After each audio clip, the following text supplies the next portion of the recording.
우리의 모든 것을 아시고 우리에게 있어야 될 것을 날마다 공급하기 원하시는 하나님의 마음과 생각을 믿고 예배합니다.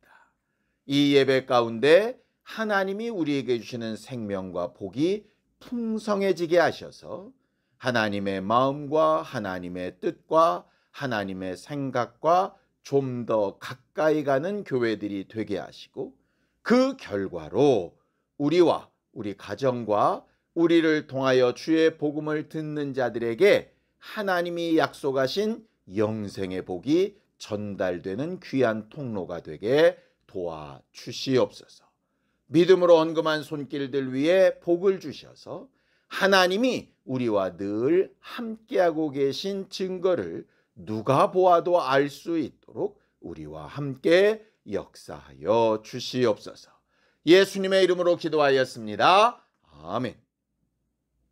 하나님의 말씀은 사도행전 1장 6절에서 11절까지 말씀을 함께 합독하겠습니다. 사도행전 1장 6절에서 11절까지 말씀입니다. 함께 읽습니다. 시작. 그들이 모였을 때에 예수께 여쭈어 이르되 주께서 이스라엘 나라를 회복하심이 이때니까 하니, 이르시되 때와 시기는 아버지께서 자기의 권한에 두셨으니 너희가 알 바 아니요 오직 성령이 너희에게 임하시면 너희가 권능을 받고 예루살렘과 온 유대와 사마리아와 땅끝까지 이르러 내 증인이 되리라 하시니라. 이 말씀을 마치시고 그들이 보는데 올려져 가시니 구름이 그를 가리어 보이지 않게 하더라. 올라가실 때에 제자들이 자세히 하늘을 쳐다보고 있는데 흰 옷 입은 두 사람이 그들 곁에 서서 이르되 갈릴리 사람들아 어찌하여 서서 하늘을 쳐다보느냐. 너희 가운데서 하늘로 올려지신 이 예수는 하늘로 가심을 본 그대로 오시리라 하였느니라. 우리 하나님은 전지전능하신 분이라고 설명합니다. 전지전능하셔서 모든 일을 자기의 생각과 뜻과 계획대로 일하시고 또 역사하시는 분이시지요. 그 생각과 뜻과 계획을 하나님의 속에만 감춰두고 계신 것이 아니라 그걸 영적 사람들에게 알려주셔서 그 뜻과 생각과 계획을 아는 자들이 하나님과 함께 동역하기를 바라시는 게 바로 하나님의 성품입니다. 창조하실 때에도 그래서 일방적으로 하지 아니하시고 그의 백성들에게도 일방적으로 명령만 하시는 것이 아니라 마치 계약과 같이 너희가 이렇게 하면 나도 이렇게 하겠다라고 하는 쌍방간의 존중과 또 그들의 응답을 기대하시는 분이시죠. 그래서 하나님의 뜻과 생각과 그 계획을 알리시기 위해서 먼저 안 사람들, 소위 선견자, 선지자라고 하는 사람들을 사용하시는 것이고, 그들을 통해서 전달받은 하나님의 생각과 계획과 뜻을 받아들일 거냐 말 거냐는 의지를 사용하게 하시는 분이 바로 하나님이세요. 성경을 좀 보죠. 로마서 12장 2절입니다. 함께 읽습니다. 시작. 너희는 이 세대를 본받지 말고 오직 마음을 새롭게 함으로 변화를 받아 하나님의 선하시고 기뻐하시고 온전하신 뜻이 무엇인지 분별하도록 하라라고 이렇게 되어 있습니다. 왜 이 세대를 본받지 말고 하나님의 뜻을 분별하라고 할까? 이사야서 55장 8절에 보면 내 생각은 너희 생각과 다르고 내 길은 너희 길과 다르다 이렇게 되어져 있어요. 여기서 분별하라는 말은 하나님은 나와 생각이 다르시구나, 하나님이 가는 길과 내 길은 다르구나, 여기서 멈추라는 얘기는 아니겠죠. 다른 걸 아는 건 사실은 큰 의미가 없을 수 있습니다. 다르니 그 다른 것 중에 더 좋고 나은 어떤 걸 선택할 거냐, 내 생각이 옳다고 주장할 거냐, 하나님의 계획이 옳다고 주장할 거냐 하는 것에 대한 반응이 필요한 거죠. 결국은 신앙생활은 특히 하늘 가는 여정을 사는 동안에 우리가 해야 될 일은 뭐냐 하면 내 생각과 하나님의 생각, 내 계획과 하나님의 계획이 얼마나 다른가 하는 것을 듣고 그 다음에 그 다른 것 중에 더 좋은 것을 잘 선택해서 일치시켜 나가는 과정을 연습하고 행동하는 게 바로 신앙생활하는 모습입니다. 그럼 하나님이 우리에게 보이고 싶으신 것은 뭘까요? 이런 겁니다. 로마서 15장 13절입니다. 함께 읽죠. 시작. 소망의 하나님이 모든 기쁨과 평강을 믿음 안에서 너희에게 충만하게 하사 성령의 능력으로 소망이 넘치게 하시기를 원하노라 라고 이렇게 되어 있습니다. 여기 계속 소망이라는 말을 쓰고 있는데요. 그 소망은 누구의 소망이라는 얘기냐? 내 소망이 아니라 하나님의 소망을 가르치셔서 성령으로 넘치게 하신다라는 말입니다. 이런 겁니다. 예를 들면 아브라함은 어떤 삶을 살았죠? 70이 넘도록 아이가 없었던 사람입니다.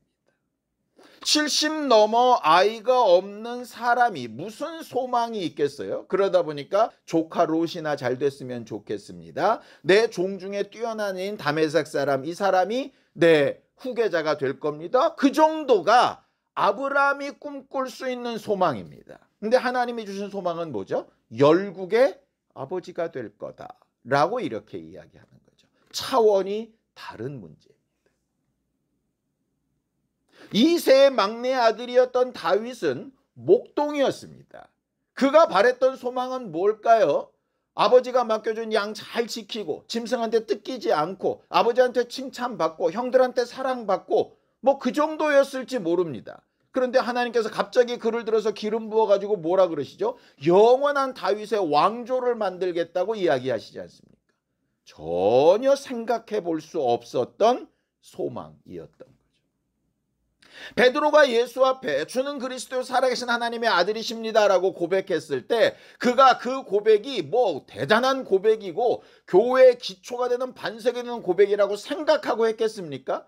예수님도 말씀하시죠. 이건 네가 알아서 고백한 게 아니라 하나님이 그냥 가르치신 거다. 뭔 말을 하는지도 모르고 했던 고백이었습니다. 그런데 그 고백을 하나님은 뭐로 만드시죠? 교회의 반석이 되도록 만드세요.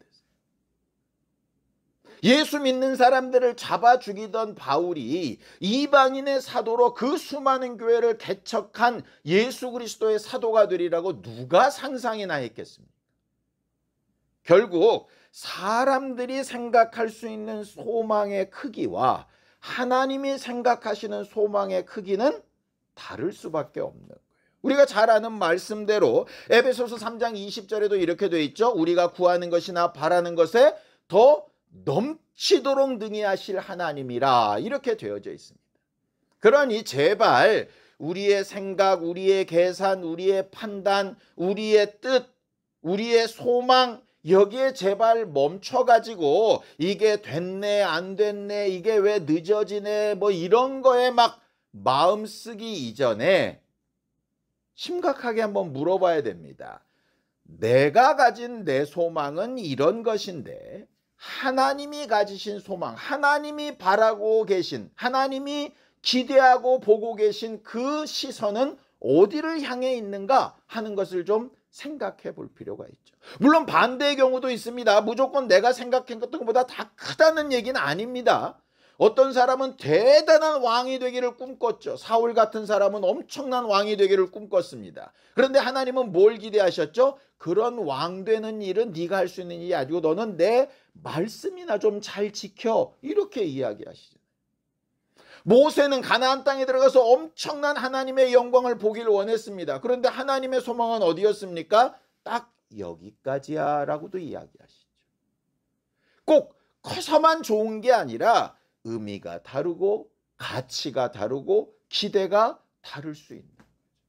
그러니 하나님이 보시는 시각과 뜻과 방향이 어디인가 매우 중요한 문제인 겁니다. 하나님과 우리의 생각과 꿈이 다르다는 걸 인정해야 인정하고 하나님이 하시는 일 우리보다 더 낫고 온전하다라고도 인정하면서 우리의 삶에, 우리의 현실에 어떤 결과들이 있는가도 자세히 주의해서 볼 수 있는 그런 지혜롭고 명철이 있는 우리 모두가 되기를 예수님의 이름으로 축원합니다. 오늘 본문에도 보면 제자들이 예수님을 향하여 가지고 있는 질문과 예수가 말씀하고 있는 내용이 굉장히 다른 걸 보게 됩니다. 예수께서 십자가에 달려 죽으시고 무덤에 들어가셨을 때 제자들은 모든 것이 다 끝났다고 생각했을 겁니다. 자기들이 가졌던 소망, 자기들이 가졌던 계획, 자기들이 꿈꾸던 미래가 완전히 끝났다고 생각했을 거예요. 그런데 그 예수가 3일 만에 부활하셔서 그들 눈앞에 나타나고 같이 먹고 마시며 말씀하시고 이제 모든 일을 다 마치고 승천하간다고 하실 때 그들 마음속에는 쿵덩쿵덩거리는 게 있는 겁니다. 자, 이제 예수가 모든 일을 다 마치고 영광을 이제 얻으실 것 같은데 그 영광의 끝에 뭐가 기다리고 있을까? 그래서 질문하는 겁니다.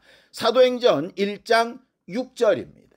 함께 읽죠. 시작. 그들이 모였을 때 예수께 여쭈어 이르되 주께서 이스라엘 나라를 회복하심이 이때니까 라고 이렇게 이야기합니다. 제자들의 관심은 어디 있느냐? 이스라엘 나라의 회복입니다. 우리는 지금 천국 복음을 얘기하고 우리가 살던 시대가 그들의 시대와 다르기 때문에 그렇게 천국 복음을 얘기하시고 진리를 얘기하신다도 여전히 이 땅 얘기하냐 이렇게 손가락질할 수 있지만 그들의 시대로 돌아가 보면 전혀 그렇지 않습니다. 이스라엘이 다윗의 왕조에게서 그 권력을 뺏기고 지금 예수님의 시대까지 얼마나 걸렸느냐? 한 600년 이상이 걸렸습니다. 바벨론, 바사, 헬라, 로마를 거쳐가면서 600년 동안 계속 억압을 받고 있는 거예요. 여러분, 우리가 일제 병합됐던 게 36년입니다. 36년이 있다가 해방이 되고 지금 80년이 흘렀는데도 여전히 우리들의 마음엔 해결되지 못한 상처들이 있습니다. 아니, 36년 동안 병합이 됐었던 그 상처도 80년이 지나도 아직 해결이 안 되는 거예요. 이렇게 강대국이 됐는데도. 그런데 600년의 지배라 그러면 그것도 한 나라도 아니고 네 나라의 지배를 연거푸 겪으면서 모든 독립운동들이 다 망하고 모든 소망이 다 끊어지고 그렇게 억압받고 차별받는 삶을 600년을 살았는데 그들의 마음에 얼마나 큰 분노와 간절함과 답답함이 있었겠습니까? 이스라엘 나라의 회복을 기대한다는 것 자체가 보통 정신력이 아닌 거죠. 이미 다 그냥 생각이 다 동화돼도 어쩔 수 없는 상황 아닙니까? 우리 겨우 36년 지났는데도 지금도 일제 때가 좋았다 이런 이상한 사람들이 있는데 600년을 그렇게 살았으면 그 나라가 어떻게 됐겠어요? 마을을 기억하고 하나님의 약속을 기억하고 다윗 왕가의 회복을 기억하고 소망한다는 것 자체가 보통 의지력이 아니면 안 되는 문제입니다. 그러니 그들을 어떻게 욕할 수 있습니까? 그들이 그런 소망을 가지는 게 너무나도 당연하죠. 그것도 자기들의 소망이 아니라 하나님이 약속하신 소망 아닙니까? 예수님께서 그래서 그들이 그런 걸 물었을 때 쓸데없는 소리 한다 이렇게 안 하신 거예요. 그때는 반드시 온다. 왜? 하나님이 약속하셨으니까. 600년이 지나서 아직 안 왔지만 반드시 이스라엘 나라의 회복이 온다. 실제로 그 뒤로 1000몇백 년이 더 지나서 회복이 되죠. 이스라엘이라는 나라가. 그러나 그 때와 시기는 하나님이 하실 거다. 그 얘기를 하는 거예요. 그들의 시각이 잘못됐다, 틀렸다, 버려라 이게 아니라 그 시각도 맞는데 그것보다 더 중요하고 더 급한 일이 있다라는 거예요. 그건 하나님이 해나가실 일이니까 하나님의 손에 좀 맡겨 놓고 너희들이 노심초사한다고 그날이 땡겨지는 것도 아니고 너희들이 망각했다고 그날이 안 오는 것도 아니야. 하나님이 그 일은 하실 거야. 그러니 하신다는 하나님의 약속을 믿어놓고 너희는 너희의 일을 해야지. 결국 그 얘기를 하시는 거예요. 사람들은 언제 이루어질지 모른 이루어졌으면 좋겠는 자기의 소망을 꿈꾸며 사는데 꿈과 함께 해야 될 일도 있거든요. 그러니까 꿈은 그대로 두되 해야 될 일은 해야 되는데 꿈을 막연하게 꾸는 사람은 꿈속에 헤매면서 실제로 해야 될 일을 못하게 되는 경우들이 생기는 거예요. 그러니 하나님은 마음과 소망함을 두되 지금 이 땅에 해야 될 일에 너희 시선과 발을 디디고 있으라고 그렇게 말하는 겁니다. 그럼 예수님의 소망은 어디에 있었나요? 사도행전 1장 8절입니다. 함께 읽죠. 시작. 오직 성령이 너희에게 임하시면 너희가 권능을 받고 예루살렘과 온 유대와 사마리아와 땅끝까지 이르러 내 증인이 되리라. 이렇게 얘기하셨어요. 이스라엘 나라의 회복은 하나님이 하실 일이니 하나님의 손에 맡겨 놓고 그 날이 되기까지 너희가 해야 될 일은 너희가 사는 지역, 너희 주변 가까운 곳에서부터 내 증인되는 일을 해야 되는 거야. 너희가 내 증인되는 일을 하고 있다 보면 너희가 바라던 그 소망도 하나님의 약속대로 이루어질 거야 라고 이렇게 이야기하시는 거죠. 너희가 바라는 소망이 틀렸다가 아니라 너희들은 이것만 하고 있어가 아니라 하나님의 하실 일을 기대하면서 오늘 너희가 해야 될 일들을 분명히 확인해 봐야 돼 라고 이렇게 이야기하는 겁니다. 많은 사람들이 예배하고 찬양하고 모임을 가지고 직분을 감당하고 교회 생활하고 이렇게 하면서 하나님을 사랑하고 하나님을 의지하고 하나님 앞에 기도하고 응답을 사모한다 하면서 실상은 이런 삶을 사는 경우가 많다고 경고를 합니다. 이사야서 5장 12절입니다. 함께 읽죠. 시작. 그들의 연회에는 수금과 비파와 소고와 피리와 포도주를 갖추었어도 여호와께서 행하시는 일에 관심을 두지 아니하며 그의 손으로 하신 일을 보지 아니하는도다. 겉모양은 마치 하나님으로부터 오는 복 때문에 이렇게 산다 저렇게 산다 말은 그럴듯하게 하는데 실제 관심은 하나님이 어떻게 하실 거고 어떻게 하란다고 약속하셨는지에 대해서 관심이 전혀 없다는 거예요. 소위 기복신앙이라는 얘기입니다. 눈앞에 응답, 당장 되어지는 일, 뭔가 나한테 유익한 것 있으면 하나님이 어떤 방향으로 왜 이런 일을 하셨는지 이 응답 뒤에 뭘 하라고 하시는지 아무 관심도 없고 생각도 없이 하나님이 하시고자 하시는 그 시선과 상관없이 자기가 보고 싶은 것만 보고 자기가 하고 싶은 일만 한다는 거죠. 이게 과거 이사야 때만 그러냐? 예수님 시대 때도 그렇습니다. 요한복음 6장 26절입니다. 함께 읽죠. 시작. 예수께서 대답하여 이르시되 내가 진실로 진실로 너희에게 이르노니 너희가 나를 찾는 것은 표적을 본 까닭이 아니요 떡을 먹고 배부른 까닭이로다. 예수께서 떡 먹고 배부른 거 나쁜 일이다 이 얘기가 아닙니다. 떡 먹고 배부르는 것도 필요한데 썩는 양식을 위해서 일하는 건 썩고 나면 소용이 없는 거야. 그러니까 그것만 위해서 일하지 말고 썩지 않는 양식도 볼 수 있어야지 이렇게 얘기하는 겁니다. 하나님이 이렇게 하셨습니다 말하고 있다면 진짜로 내가 그렇게 생각하고 의지하고 있는지 생각해 보라는 겁니다. 하나님이 보고 계시고 향하고 계시고 일하고 계신 방향과 같고 있는 우리가 말씀을 듣고 읽고 배우며 성령의 감동을 받아야 되는 이유가 여기에 있습니다. 왜냐하면 성령의 감동 없이 하나님의 말씀 없이는 자꾸 우리 눈의 시각이 여기를 향해서 가게 되거든요. 하나님과 우리 사이의 차이를 잘 느끼지 못하게 되는 겁니다.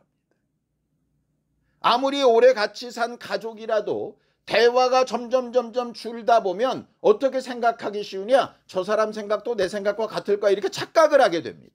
실상은 아닌 경우들이 있거든요. 아닌 경우를 발견하려면 대화를 해야 되는 문제인 거예요. 말을 들어봐야 아 나는 그렇다고 생각했는데 아니었구나. 난 저 사람이 이걸 좋아한다고 생각했는데 실상은 아니었네. 그냥 그때는 나한테 맞춰준 거였구나. 이게 알게 되어지는데 대화가 끊기고 교류가 안 되면 자기 나름대로 자기 생각대로 결론을 내려놓고 그것과 틀려지면 저 사람이 변했다고 자꾸 이야기를 하는 거죠. 하나님과의 관계도 신앙생활도 그런 오류가 굉장히 생기기가 쉽다는 얘기입니다. 말씀으로 돌아가서 에베소서 1장 18절에서 19절입니다. 함께 읽죠. 시작. 너희 마음의 눈을 밝히사 그의 부르심의 소망이 무엇이며 성도 안에서 그 기업의 영광의 풍성함이 무엇이며 그의 힘의 위력으로 역사하심을 따라 믿는 우리에게 베푸신 능력의 지극히 크심이 어떠한 것을 너희로 알게 하시기를 원하노라 라고 이렇게 되어 있죠. 결국 하늘 가는 여정 동안에 우리가 해야 되는 가장 큰 숙제는 뭐냐면 하나님을 알아야 된다는 거예요. 어떤 생각을 갖고 계신지, 어떤 소망을 갖고 계신지, 나와 어떤 차이를 가지고 계신지, 방향을 어떻게 하고 계신지, 하나님과 우리 사이를 차이를 분명히 알고 인정해서 그 다음에 어떤 선택을 할 때 제대로 된 선택을 하는 일에 성령이 필요하다는 거죠. 말씀을 읽고 듣고 배울 때 내 생각을 검증받는 걸로 사용하면 굉장히 큰 오류에 빠지기가 쉽습니다. 내 생각을 정해놓고 말씀 가운데 내 생각에 맞는 것만 받아들이면서 역시 내가 옳았어, 이렇게 되면 엉뚱한 길로 계속 가게 되는 거예요.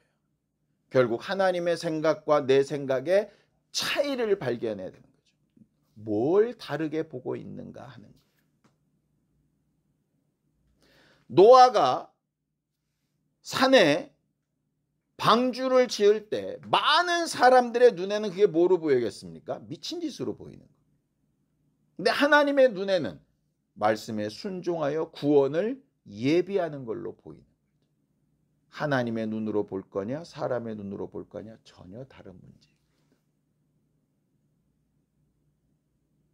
요셉이 마리아를 너무 사랑하지만 자기와 상관없이 마리아가 잉태했을 때 남자로서의 생각은 하나밖에는 생각할 수 없습니다. 불륜이다.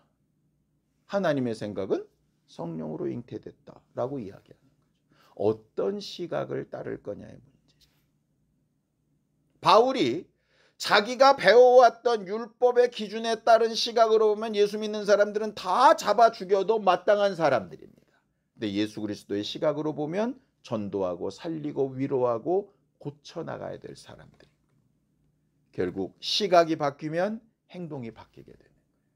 나의 시선을 어디를 향하여 살고 있는가 생각해 봐야 됩니다. 오늘 본문에 보면 우리가 그럼 계속해서 수정해가며 계속해서 내 시각을 바꿔야 되는 방향과 그 끝이 어디에 있는가 이렇게 이야기합니다. 사도행전 1장 8절입니다. 다시 한번 읽죠. 시작. 오직 성령이 너희에게 임하시면 너희가 권능을 받고 예루살렘과 온 유대와 사마리아와 땅끝까지 이르러 내 증인이 되리라 하시니 이렇게 되어져 있습니다. 성령이 임하시면 권능을 받는데요. 여기서 말하는 권능이 뭡니까? 권세, 능력 이런 거죠. 요즘 세상을 사는 능력이 뭡니까? 지식, 돈 뭐 이런 거겠죠. 학벌 이런 것도 능력에 들어갈 겁니다. 성령의 권능이니까 맨날 이렇게 영적인 것만을 얘기하는 것 아닙니다. 실질적으로 이 세상을 살아갈 때 필요한 능력, 다른 사람들을 돕고 살릴 수 있는 능력, 실제로 그 권능이 그 안에 다 들어 있습니다. 성령의 열매 가운데 지혜도 있고 지식도 있고 다 있지 않습니까? 맨날 영적만이 아니라 실질적인 권세와 능력이란 얘기입니다. 그런데 그 실질적인 권세와 능력을 뭘 위해 쓰라는 겁니까? 잘 먹고 잘 살고 자기 자랑하고 과시하는 데 쓰라는 게 아니고 예수의 증인이 되는 데 쓰라는 거잖아요. 그러니까 이런 얘기가 있어요. 꽝 잡는 게 매라는 말이 있습니다. 이게 무슨 얘기입니까? 분명한 목적을 위해서 어떤 방법이든 동원할 수 있다 이런 얘기입니다. 나쁜 뜻이 아니고 이런 겁니다. 우리가 기도할 때 지식도 구하고 명예도 구하고 돈도 구하고 학벌도 구하고 다 구하자고요. 그런데 그 목적이 뭐라고요? 하나님의 시선은 예수의 증인이 되는 일을 위해서. 그러니까 돈을 많이 버는 거 중요합니다. 근데 쓰는 목적은 뭐냐? 예수의 증인이 되는 일을 위해서. 그걸로 밥을 사주든 옷을 사주든 집을 사주든 어떻게 써도 좋은데 그 결과는 뭐냐? 예수의 증인이 되는 일을 위해서. 공부를 해도 그 일을 위해서.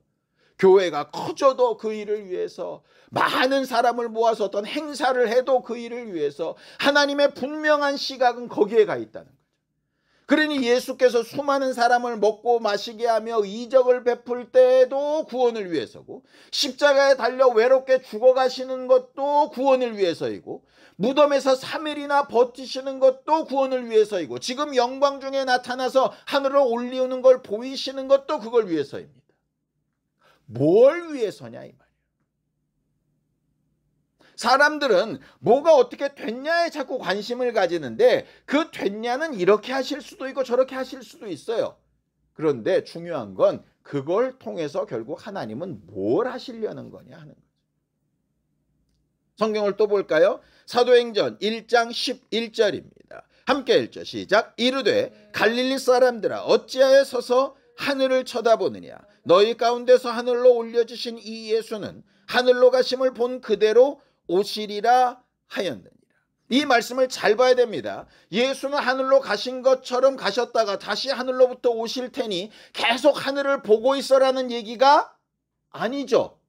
너희가 하늘을 보고 있던 보고 있지 않던 예수는 하늘로 가셨고 다시 하늘에서 오실 것이다. 언제? 때와 시기는 아버지께 있다 하신 것처럼. 그럼 너는 뭐 해야 되느냐? 그가 가시고 오시는 건 그분이 하실 일이니 너는 하늘 보고 있어서 될 문제가 아니라 이 땅을 보고 있어야지.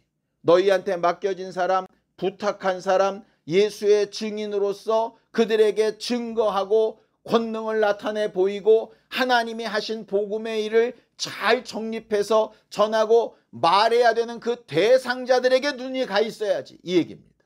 가장 가까운 남편부터 자식부터 형제부터 부모부터 그렇게 하라는 거예요. 하늘 가는 여정을 사는 사람의 시선은 어디를 향해야 되느냐? 분명히 마음속에는 그 약속을 지키실 하나님 앞에 있어야 하지만 실질적인 눈은 어디를 향해 있어야 되냐? 여기를 향해 있어야 돼요. 그 일을 하고 있는가라는 거예요. 많은 사람들이 하나님을 바라고 재림을 바라고 다시 오실 주님을 바라고 이렇게 하면 마치 옛날에 다미성교회처럼 모든 삶을 다 때려버리고 산꼭대기에 올라가서 흰 옷 입고 하늘 쳐다보고 어서 오시옵소서, 그게 무슨 재림을 기다리는 신앙이라고 착각하는데 성경은 애시당초 처음부터 그렇게 하지 말라고 하시는 거예요. 늘 우스갯소리처럼 얘기하죠. 지하철역에 서서 그 전광판에 지하철 열차가 오는 것을 내가 보고 있다고 빨리 오지 않는다고요. 그건 정해진 시간에 온다고요. 내가 보고 있던 보고 있지 않던 오는 열차는 올 거라고요. 그 시간에 내가 뭐 할 거냐 하는 게 문제예요. 결국 우리의 시선을 똑바로 하지 않으면 영적이라는 말에 속아서 뜬구름 잡듯이 아무 내가 해야 할 일을 하지 못하는 바보 같은 사람이 되기도 하고요. 권능 주시고 능력 행하고 뭐 이런 거에 막 휩싸여 있으면 하늘은 까먹고 여기서 뭔가 행하고 막 이루는 일에만 마음이 뺏겨서 마치 이사야서에 있는 것처럼 포도주가 있고 잔치가 있고 뭐 어버쩔걸 하니까 굉장히 뭔가 잘 되고 있는 것 같은데 하나님이 하시는 건 전혀 무관한 사람일 수도 있게 되는 거예요. 결국 이 두 가지 시선을 한꺼번에 다 두고 있어야 한다. 하나님의 하실 일을 기대하고 소망하면서 내가 바라고 생각하는 것보다 더 크게 하실 것도 나는 계산할 수 없지만 기대하면서 그것과 상관없이 나는 오늘 내가 해야 할 일을 하는 거예요. 내일 하나님께서 이만한 것으로 주실 테니 오늘 수고해서 거두는 게 무슨 의미가 있으랴. 천만에 성경은 작은 일에 충성된 자에게 큰 것을 맡기시겠다고 분명히 약속하셨거든요. 하나님이 하실 일은 내 생각보다 클 것이니 하나님의 손에 맡겨놓고 오늘 내가 해야 될 일을 내 주변 사람들을 돌아보면서 실질적으로 해야 되는 겁니다. 오늘과 같은 이 말씀을 듣고 나서 그 앞에 있었던 제자들의 삶이 어땠습니까? 다 달랐습니다. 어떤 사람은 순교해서 죽었고, 어떤 사람은 예루살렘 교회를 지켰고, 어떤 사람은 교회를 떠나 도망갔고, 어떤 사람은 이방에 가서 교회를 세우기도 했고, 어떤 사람은 유배가 되기도 하고, 어떤 사람은 감옥에 갇히기도 하고 이랬습니다. 근데 그 결과는 뭐였죠? 죽던 유배를 당하던 감옥에 가던 교회를 세우던 그 결과의 끝은 예수 그리스도의 증인이 되는 것으로 시선이 일치되지 않았더냐 하는 거예요. 내가 지금 어떤 상황을 살고 내 상황과 형편이 다른 사람과 다를 수 있습니다. 저 사람은 복 받고 나는 복을 못 받았다? 전혀요. 중요한 건 내가 처한 상황, 저가 처한 상황, 저 사람이 있는 현실, 내가 있는 현실이 다 다를 수 있지만 그 결과의 끝에 하나님이 보고 싶어 하시는 시선은 뭐냐면 내 증인으로 살고 있는가 하는 것이에요.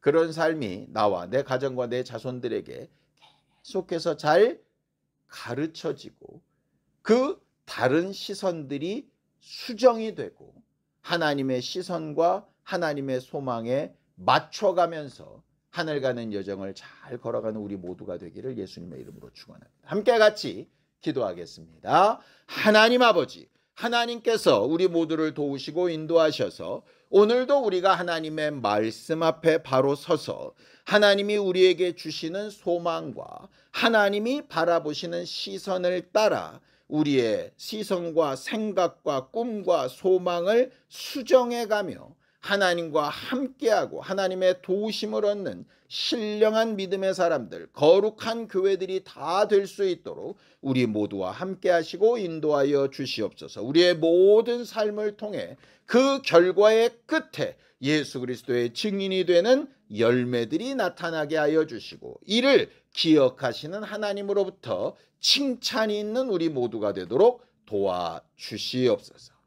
하나님 아버지, 우리 모두를 도우시고 인도하셔서 하나님 앞에 하나님이 주고자 하시는 생명과 복, 그 소망과 은혜가 풍성한 것을 인정하게 하시고 우리가 바랄 수 없고 생각할 수 없는 그것까지 채우시는 하나님의 능력을 기대하되 오늘 우리에게 주어진 환경 가운데 내가 해야 될 일도 잘 찾아 우리 주변을 돌아볼 수 있는 지혜로운 시선을 가진 교회들이 되게 도와주시옵소서. 그래야 해서 하나님이 하신 일과 내가 한 일이 합력하여 선을 이루며 주 예수 그리스도의 증인이 되어져 가는 일에 잘 사용되도록 우리 모두와 함께 하시고 도와주시옵소서. 이제는 우리 주 예수 그리스도의 은혜와 하나님 아버지의 극진하신 사랑과 성령님의 감동하시고 함께 하시는 분명한 증거가 하나님 앞에 시선과 소망을 잘 맞추고 하나님과 함께하는 기쁨으로 살아가는 우리 모두 위에 이제부터 영원까지 함께 있을지어다. 아멘.